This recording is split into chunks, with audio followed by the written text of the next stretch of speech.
ये साल 1622 में फ्लोरिडा के कोस्ट के पास एक ठंडी तूफानी रात है और इस रात में सोने और चांदी से भरा हुआ एक स्पेनिश कार्गो शिप स्पेन वापस जा रहा है। लेकिन जैसे ही ये फ्लोरिडा स्ट्रेट से गुजरता है, वैसे ही सीधे ये एक तूफान में फंस जाता है। इसके मास्ट या मस्तूल फट जाते हैं, इसकी पतवार लहरों से फट जाती है और कुछ ही मिनटों में अटोचा नाम का ये शिप पानी में चला जाता है। रिकॉर्ड्स के मुताबिक उस रात कम से कम 4,276 करोड़ का खजाना डूब गया और इसकी लोकेशन धीरे धीरे एक पूरा रहस्य बन गई। लेकिन 3 सेंचुरी से ज्यादा समय के बाद ओशियन के तल पर बैठने के बाद इस खजाने के सोर्स को आखिरकार खोज लिया गया और ये खजाना किसी की भी सोच से कहीं ज्यादा वैल्यूएबल साबित हुआ। इस वीडियो में आपको दिखाने के लिए हमने इस पूरी मिस्ट्री को कवर किया है कि कैसे एक आदमी और उसके खजाना ढूंढने वाले लोगों की टीम ने जहाज की खोज में दशकों बिताए और कैसे उनकी जीनियस इंजीनियरिंग और एक पुराने डॉक्यूमेंट ने फाइनली उन्हें इतिहास के सबसे कीमती जहाज के मलबे तक पहुंचाया। जब उस भयानक रात को अटोचा डूबा तो वो फ्लोरिडा कीज में एक उथली चट्टान पर जा गिरा, जो कि छोटे छोटे आइलैंड्स का 200 मील का एरिया था। उस समय जहाज की लोकेशन पता थी, लेकिन कुछ ही हफ्तों बाद एक दूसरे तूफान ने जहाज को तोड़ दिया और समुद्र तल पर मलबे का एक निशान छोड़ गया। इस तूफान के बाद ऐसा लगने लगा कि अटोचा की लोकेशन हमेशा के लिए खो गई है, लेकिन इसके खजाने के रिकॉर्ड्स को कभी नहीं भुलाया गया। इसके कार्गो मैनिफेस्ट के हिसाब से इसमें 150 गोल्ड बार्स, 1000 सिल्वर बार्स और कॉइन्स से भरी 50 से ज्यादा पेटियां थी। इस खजाने को हासिल करने के लिए बस किसी को इसे खोजने की जरूरत थी। यहीं से अमेरिका के एक खजाने की खोज करने वाले इंसान मेल फिशर की एंट्री होती है। मेल ने अपनी पूरी जिंदगी डाइविंग में बिताई थी और अपनी वाइफ के साथ मिलकर उसने कैलिफोर्निया में एक डाइविंग स्कूल चलाया, जहां पर उसने 60,000 से ज्यादा लोगों को डाइविंग करना सिखाया। क्योंकि फ्लोरिडा कीज में मौजूद अटोचा और उसके खजाने में मेल को बहुत इंटरेस्ट था, इसलिए वो और उसका परिवार इस खजाने की तलाश में देश के इस हिस्से में आ गए। एक बोट और कुछ मेटल डिटेक्टर्स के साथ उन्होंने माटेकम्बे कीज नाम के एक एरिया में अपनी खोज शुरू की, जिसका जिक्र कई डॉक्यूमेंट्स में किया गया था।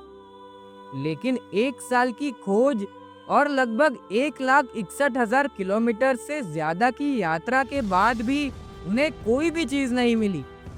कई लोगों के लिए इस काफी बड़े समुंदर में अटोचा का ढूंढना एक इम्पॉसिबल काम था, लेकिन मेल के पास एक सीक्रेट हथियार था और वो था हिस्टोरियन यूजीन लायन। अटोचा कहाँ डूबा इसके बारे में और जानने के लिए वो सेविल में स्पेनिश आर्काइव्स में गया और उसे ये डॉक्यूमेंट मिला। जहाज के डूबने के सिर्फ 4 साल बाद की तारीख में इसमें लिखा गया था कि मार्केसास कीज नाम के एक एरिया में खजाने की खोज की गई थी, जो उस जगह से 160 किलोमीटर से ज्यादा दूर थी, जहां पर कि मेल खजाने की खोज कर रहा था। मेल और उसके क्रू ने तुरंत अपनी बोट को आगे बढ़ाया और इस नई लोकेशन पर खोज शुरू कर दी। लेकिन डाइवर्स अब गहरे पानी में खोज कर रहे थे और उनके सामने एक बड़ी प्रॉब्लम थी और वो थी विजिबिलिटी। हालांकि सरफेस पर पानी साफ था, लेकिन नीचे डाइवर्स मुश्किल से अपना हाथ भी नहीं देख पा रहे थे और इसलिए मेल ने इसका एक शानदार और सिंपल सॉल्यूशन निकाला। उसने अपनी बोट में 2 बड़ी ट्यूब्स लगाई, जिन्हें प्रोपेलर के सामने नीचे उतारा जा सकता था। ये सरफेस से साफ पानी को रीडायरेक्ट करेंगे और इसे नीचे की ओर भेजेंगे, जहां पर डाइवर्स खोज कर रहे थे। इससे न सिर्फ कीचड़ भरा पानी पूरी तरह से साफ हो गया, बल्कि इससे एक बड़ा गड्ढा खोदने और रेत के नीचे दबी हुई चीजों को बाहर निकालने में भी आसानी हुई। फिर 1971 में एक दिन रेत साफ हो गई और एक बहुत बड़ा एंकर दिखाई दिया।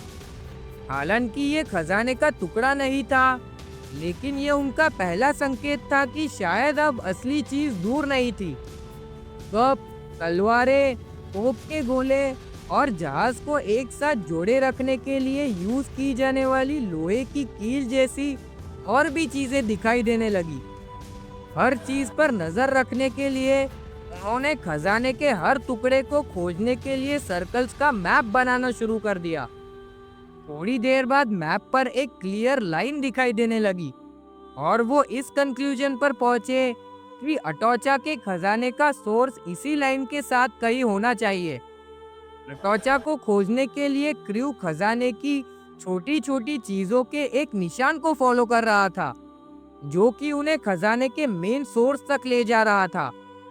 लेकिन इस लाइन की खोज के 2 साल बाद भी क्रू को खजाने की ओर ले जाने वाला कोई भी पुख्ता सबूत नहीं मिला। मेल के पास पैसे बहुत कम होते जा रहे थे और अगर उसे जल्द ही कोई खजाना नहीं मिला तो उसके पास इस खोज या मिशन के लिए पैसा जुटाने का कोई रास्ता नहीं होगा। लेकिन फिर साल 1973 में एंकर से कुछ 100 फीट की दूरी पर क्रू को 3 बड़े सिल्वर बार्स और सिल्वर कॉइन्स का एक ढेर मिला। अकेले इस खोज की कीमत 80 लाख रुपए से भी ज्यादा थी। लेकिन ये बात क्लियर नहीं थी कि ये जो उन्हें मिला था ये अटोचा से था या फिर उसके सहयोगी जहाज से था, जो भी उसी रात डूब गया था और इसलिए मेल जहाज के कार्गो मैनिफेस्ट में वापस गया।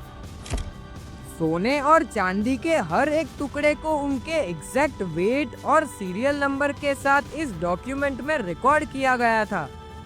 सिल्वर बार्स पर कोरी गई मार्किंग्स और डॉक्यूमेंट को कंपेयर करने पर उन्होंने कंफर्म किया कि वो सिल्वर बार्स और वो जिस खजाने के निशान को फॉलो कर रहे थे वो सचमुच में अटोचा से ही थे। क्रू ने इलेक्ट्रोलिसिस का यूज करके कॉइन्स को सिस्टेमैटिकली साफ करना शुरू कर दिया और पैसे बनाने के लिए उन्हें बेच दिया। मेल और उसका क्रू इस गेम में फिर से वापस आ चुके थे। कॉइन्स बेचकर उन्हें जो पैसे मिले उसके साथ क्रू ने नई सोनार डिटेक्शन टेक्निक्स के साथ और ज्यादा खजाने की खोज शुरू कर दी। लेकिन जैसे ही वो इनके इस काम में प्रोसेस को स्पीड अप करने लगे, वैसे ही फ्लोरिडा स्टेट ने पाए जा रहे सभी खजाने की ओनरशिप का दावा करना शुरू कर दिया और इसके लिए मेल ने वापस लड़ना शुरू कर दिया। इस बीच क्रू ने लाइन पर और ज्यादा चीजों को ढूंढना जारी रखा, जिसमें एक मेजर खोज 9 ब्रोंज की टोपें थी जिनके बैरल्स में अटोचा की मार्किंग्स को खुरेदा गया था। लेकिन इन तोपों को खोजने के ठीक एक दिन बाद उनकी एक बोट रात के दौरान पलट गई, जिसमें मेल के बेटे के साथ साथ क्रू के 3 लोग भी मारे गए। 3 साल बीत गए और क्रू बिना किसी नए सुराग के खोज को जारी रखता रहा। खोज के दौरान मेल ने अक्सर एक रहस्यमय डॉक्यूमेंट का जिक्र किया था, जिसे उसने पढ़ा था, जिसे अटोचा के सर्वाइवर्स में से एक ने लिखा था। डॉक्यूमेंट के हिसाब से इस सर्वाइवर ने जहाज पर दुनिया के सबसे बेहतरीन कोलंबियन एमरल्ड्स के 70 पाउंड की स्मगलिंग करने में एक कमांडर की मदद की थी। ये कभी क्लियर नहीं हुआ कि मेल ने ये कहाँ पढ़ा था, लेकिन उसे पूरा यकीन था कि अटोचा के खजाने में सिर्फ सोना और चांदी नहीं था, बल्कि उससे कई ज्यादा था। इस बीच 8 साल की कानूनी लड़ाई के बाद मेल ने गवर्नमेंट के खिलाफ जीत हासिल की और आखिरकार उसे खजाने पर 100% राइट्स या अधिकार दे दिए गए।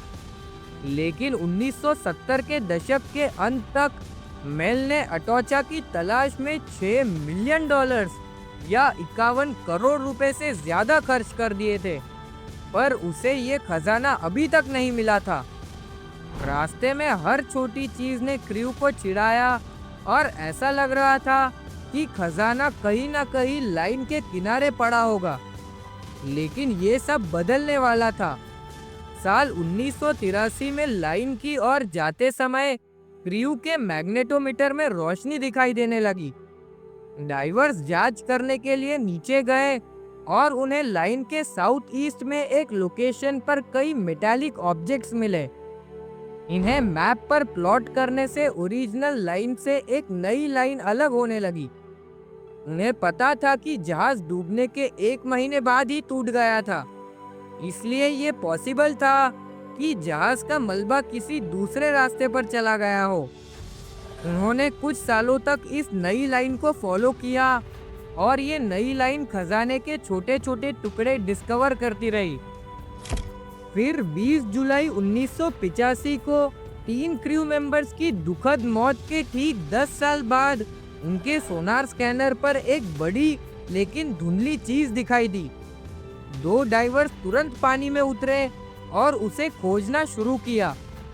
एक अनुमान के मुताबिक ग्रेग वेयरहैम ने लगभग 100 गज ईस्ट की ओर ढूंढने का फैसला किया और आखिरकार उसकी आंखों के सामने वो चीज आ ही गई जिसे देखने के लिए कई सालों से सभी लोगों की आंखें तरस गई थी।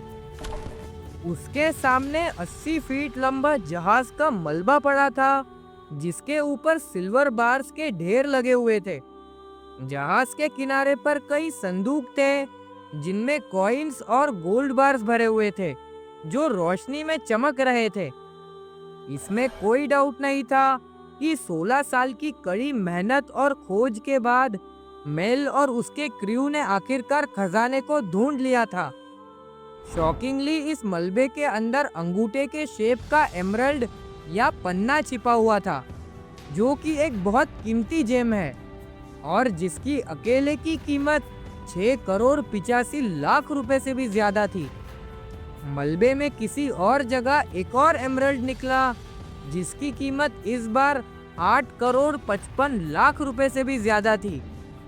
आखिरकार 2000 से भी ज्यादा बेहतरीन बिना कटे हुए एमरल्ड्स इस मलबे में खोजे गए और मेल की वो डॉक्यूमेंट वाली बात आखिर सच साबित हुई।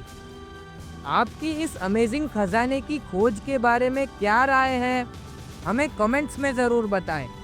मिलते हैं अगली बेहतरीन वीडियो में। जय हिंद।